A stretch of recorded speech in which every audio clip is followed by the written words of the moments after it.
राधे। जय श्रीमन नारायण प्रभु जी। जय श्रीमन नारायण। प्रभु जी मेरे एक थोड़ा प्रश्न था, जैसे आप सबको कहते हो कि लहसुन प्याज जैसे औषधि के तौर पर यूज कर सकते हैं, ठीक है, लेकिन यहाँ परमानंद बाबा का मैंने एक सत्संग सुना था, उसमें वो बता रहे थे कि जैसे हमने 27 दिन के अंदर खा रखा है लहसुन प्याज तो हमारी दुर्गति हो सकती है उसमें। किससे? लहसुन प्याज खाने से क्या हो सकती है? दुर्गति हो जाएगी। जैसे हमने लहसुन प्याज आज खाया तो 27 दिन के बीच में अगर हमारी मृत्यु हुई तो हमारी दुर्गति हो सकती है उसमें। सबके अपने अपने भाव हैं। दुर्गति झूठ बोलने से होती है। आप झूठ बोले 27, आज आपने झूठ बोला और मर गए तो दुर्गति होगी कि नहीं? तो झूठ पहले छोड़ दें हम लोग, कपट पहले छोड़ दें हम लोग, निंदा चुगली पहले छोड़ दें, फिर लहसुन प्याज के पीछे पड़ेंगे अपन लोग। अब झूठ कपट छूटा नहीं और लहसुन प्याज के ठीक है तामसी होता है, नहीं खाना, मैं भी नहीं खाता लहसुन प्याज, नहीं खाना चाहिए, पर कोई खा रहा है तो कोई पाप नहीं है ना? आज के जैसे सब। अच्छा ये बताओ, लहसुन प्याज ज्यादा बुरा है कि झूठ कपट ज्यादा बुरा? झूठ बोलना बिल्कुल। हाँ, तो पहले झूठ कपट त्याग दो। जैसे वो उसके क्या नाम से सुना है कि राक्षस के हड्डी और मांस से बना हुआ है लहसुन प्याज। ठीक है, झूठन है, ठीक है, सब सही बातें हैं, परंतु फिर भी हमें पहले इस बात पे आप बताओ, झूठ बोलते हैं कि नहीं? नहीं, झूठ तो नहीं बोलते, बिजनेस में थोड़ा बहुत बोलना पड़ता है, वैसे तो नहीं। और लहसुन प्याज खाते हैं कि नहीं? नहीं, लहसुन प्याज तो कई साल से छोड़ रखा है। तो कई साल से लहसुन प्याज छोड़ दिया है, लेकिन आपने झूठ नहीं छोड़ा। अब बताओ आपको स्वर्ग मिलेगा कि नरक? जी वो तो प्रभु की इच्छा है, जो देंगे सब मंजूर है, खाली प्रभु अपना नाम दे, बस इतना बहुत है। ठीक है, पर फिर भी देखो रामचरितमानस में लिखा है कि सत्य बराबर तप नहीं और झूठ बराबर पाप। सबसे बड़ा पाप तुलसीदास जी किसको मान रहे हैं, पहले ये समझो। सबसे बड़ा पाप क्या है ये बताइए? झूठ। सबसे बड़ा पाप क्या है? झूठ बोलना। झूठ बोलना। लहसुन प्याज नहीं खाना चाहिए, सत्य है, परंतु कोई खा रहा है और हम उससे कह दो तुम पापी हो, ये कहना गलत हो जाएगा। एक तरफ लहसुन प्याज खाने वाला यदि लहसुन प्याज खा के भी सत्य बोल रहा है और एक लहसुन प्याज ना खाने वाला भी झूठ बोल रहा है, तो दोनों में कौन सा बेहतर होगा? सच बोलने वाला। इसलिए लहसुन प्याज का तो नाम ही मत लो। आप तो केवल सदा सत्य के ना खाइए, आप, मैं भी नहीं खाता, आप भी मत खाइए, आप भी मत खाइए, परंतु सत्य का रास्ता पकड़िए, दया का रास्ता पकड़िए, वो भगवान के धाम जाएगा। वरना मुक्ति, रही बात मुक्ति की, तो मुक्ति तो सदन कसाई की भी हो गई, मुक्ति तो सदन कसाई की भी हो गई। तो भगवान तो दयालु हैं। पूतना कौन सी शाकाहारी थी ये बताओ? लहसुन प्याज की तो छोड़ दो, वो तो बच्चों को मार मार के खाती थी। पूतना खाती थी, पूतना लोक बाल अग्नि राक्षसी रुधिरास, खून पीती थी, पानी कम पीती थी, खून ज्यादा पीती थी, उसका भी उद्धार किया भगवान ने। अब जब मांस ही खा रही है तो लहसुन प्याज तो आप छोड़ ही दीजिए। जैसे प्रभु जी फिर औषधि के तौर पे भी हमें नहीं लेना चाहिए ना? नहीं, औषधि के तौर पे कोई ले रहा हो तो ले सकता है, कोई ले रहा है तो लेने दीजिए, क्या दिक्कत है?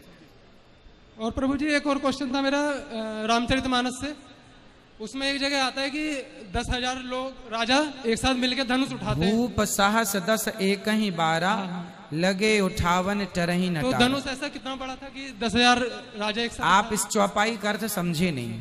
10,000 राजाओं ने एक साथ नहीं बेटा, चौपाई का अर्थ आप गलत करे। चौपाई ये है भूप साहस 10 एक ही 12 वार कितने होते हैं? वार कितने होते हैं? 7 वार होते हैं ना।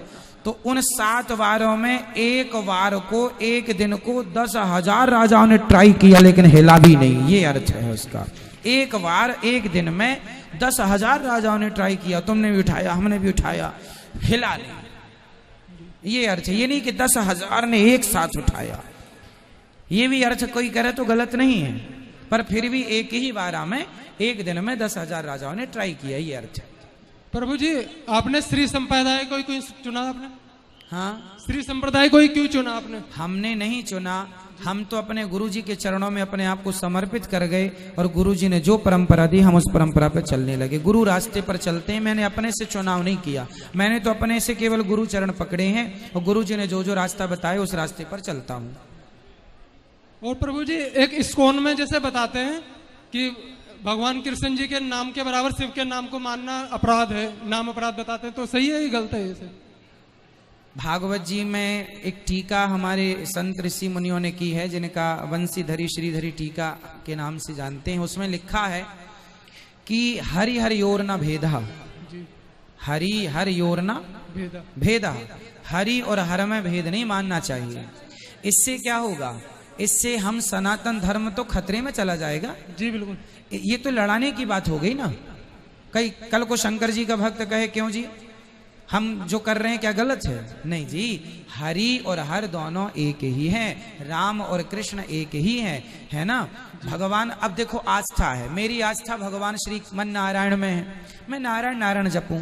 आपकी आस्था राम जी में है, आप राम राम जपो। इनकी आस्था कृष्ण नाम में है, आप कृष्ण कृष्ण जपो। इनकी आस्था शिव नाम में है, आप ओम नमः शिवाय जपो। जिसकी जहां आस्था है वो सही है। एक नाम, भगवान के नाम तो सैकड़ों है ना। विष्णु सहस्त्र नाम में तो हर नाम ठाकुर जी का है। नदी के किनारे सैकड़ों नाव होती हैं, आप किसी एक नाव में बैठ जाइए, पार लग जाएंगे।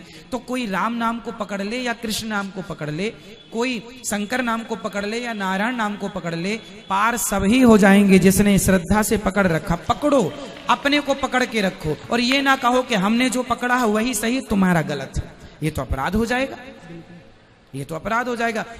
नहीं प्रभु, मैं ऐसा नहीं मानता। इस फोन में ऐसा उनके मैंने 10 नाम अपराध में पढ़ा था सर।